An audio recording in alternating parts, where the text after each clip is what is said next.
হযরত ইব্রাহিম আলাইহিস সালাম ওনাকে মালাকুল মউত আজরাইল আসছে, আয়েশা বলছে আপনার জান কবজ করতে চাই, আপনি অনুমতি দেন।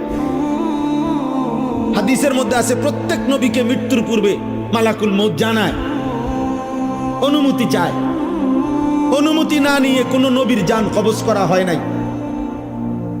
তো ইব্রাহিম আলাইহিস সালাম বললেন, আজরাইল আমার একটা ছোট্ট প্রশ্ন আছে আল্লাহর কাছে, তুমি একটু জিগাইয়া আসো।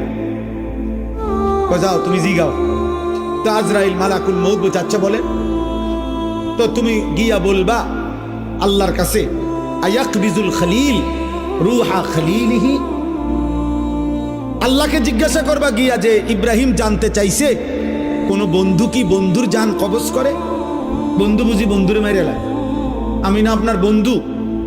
ইব্রাহিম আলাইহিস সালাম কার বন্ধু? কথা বলে না, আল্লাহর বন্ধু কিনা?